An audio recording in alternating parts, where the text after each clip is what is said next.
Alors, bonjour à tous ici c'est le groupe numéro 3. Au terme de notre stage d'un mois à Comate, il nous a été demandé de réaliser un projet. C'est dans ce cadre que nous, groupe numéro 3, membres de 4 membres, nous avons eu pour projet portant pour thème jeu de réaction avec matrice de l'aide.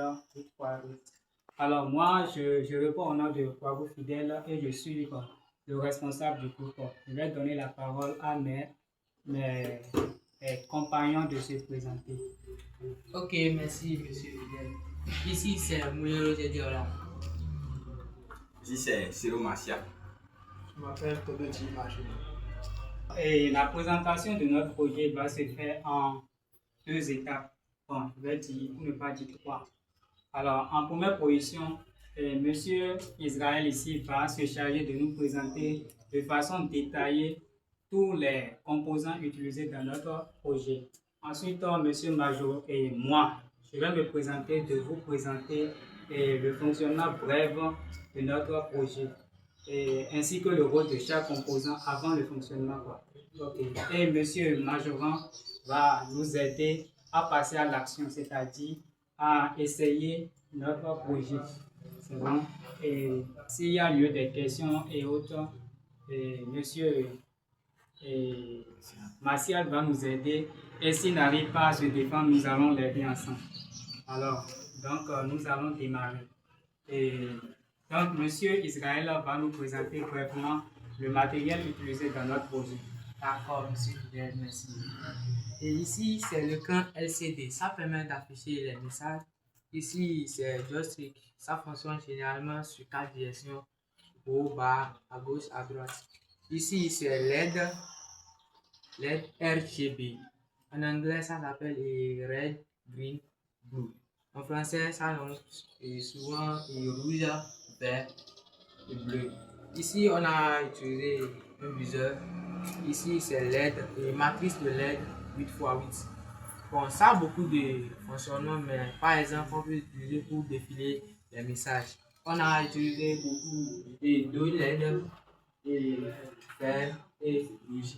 Merci, monsieur Fidèle. Bon, sur ce, je vais laisser monsieur Fidèle à vous présenter le fonctionnement.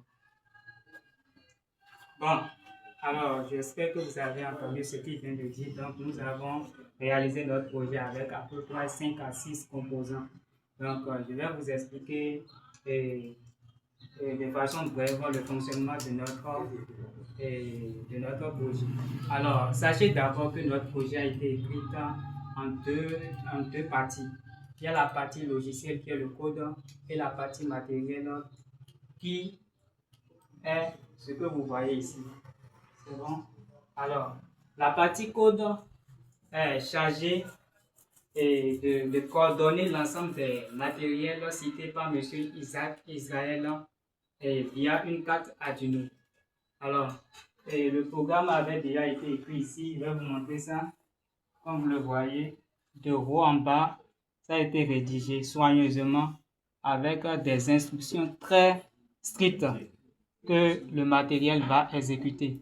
Alors, donc, nous n'allons pas, en faisant la présentation matérielle, nous allons expliquer comment ce code fonctionne. Alors, venons ici alors. Monsieur Israël vous a parlé du matériel utilisé, mais est-ce qu'il vous a dit ce que... ici, moi, je vais vous dire, dans notre cas spécial ici, spécifique ici, à quoi va servir chaque matériel. Alors, vous voyez l'écran LCD qui est ici. Lui, il va se charger principalement d'afficher les instructions à l'utilisateur, pour ne pas dire le joueur. Et ici, nous avons la matrice de LED. La matrice de LED, quant à elle, elle est chargée d'afficher 2 LED, c'est-à-dire allumer 2 LED, que nous avons appelé, dont l'un est appelé la cible et l'autre est appelé le curseur. La cible, elle est fixe, tandis que le curseur peut être déplacé par l'utilisateur ou le joueur via le joystick qui est ici, qui a 4 positions, je vais dire, haut, bas, gauche et droite. Donc, si vous bougez vers le haut, et le curseur, la LED qui se déplace sur la matrice LED va vers le haut, se dirige vers le haut. Si tu diriges ça vers le bas, ça signifie que la lettre va vers le bas, à gauche et à droite, ainsi de suite. Alors, les deux lettres qui sont ici sont chargées de nous dire si tu as gagné le jeu ou tu as perdu le jeu. Alors, cette lettre verte, elle s'allume si et seulement si le joueur a pu superposer les deux LED allumées sur la LED et la matrice de LED 8x8 en un intervalle de temps inférieur ou égal à 5 secondes, ou bien il va dire inférieur à 5 secondes. Dans le cas contraire, si le joueur dépasse les 5 secondes, alors ça signifie qu'il a perdu le jeu. Et la LED rouge va s'allumer suivie d'un retentissement d'un buzzer. Alors, la LED RGB que nous avons citée dans la présentation du matériel de notre projet est utilisée ici juste pour le design, pour embellir, c'est-à-dire dans les temps morts, elle va s'allumer juste pour distraire un peu. C'est un peu ça. Donc, je vais inviter M. Majoran et nous allons passer à un essai, à un test concret. Nous allons d'abord alimenter notre projet. Nous allons l'alimenter via un power bank qui va nous délivrer 5 volts. Et voilà. Initialement, dans notre code, c'est écrit que l'écran LCD affiche le message selon lequel l'utilisateur devra appuyer sur SW. SW, c'est le bouton pour soi situé juste à côté ici de notre joystick. Donc, c'est lui qui va se charger de démarrer le jeu. Donc, c'est ce que nous avons dit à l'écran LCD dans notre code d'afficher initialement, appuyer sur SW pour démarrer le jeu. Alors, M. Majoran va nous appuyer sur SW. Nous allons voir ce qui va se passer. Et vous voyez, c'est écrit jeu en cours. C'est ce qui a été dit dans le code ici. Nous avons dit que si l'utilisateur appuie sur SW, que l'écran affiche jeu en cours. Maintenant, nous allons passer juste là. Nous n'avons pas dit comment le jeu se joue. Une fois qu'il appuie sur le joystick, appuyez ça. Nous allons remarquer sur notre matrice de LED l'apparition de 2 points. Deux LED qui vont s'allumer. Alors, vous voyez, nous allons voir 2 points qui se sont allumés là. Voici la première et la deuxième ici. Et vous allez constater qu'une est stable et l'autre peut être déplacée avec le joystick. L'objectif est de superposer les deux LED.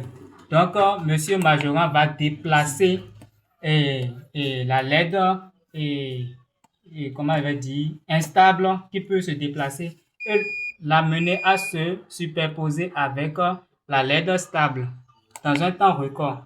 Alors, il va essayer de superposer ça. Maintenant, s'il arrive à superposer les deux LED avant 5 secondes, ça signifie que le jeu est gagné et la LED verte ici va s'allumer. Puis l'écran LCD va nous afficher jeu gagné et suivi du temps.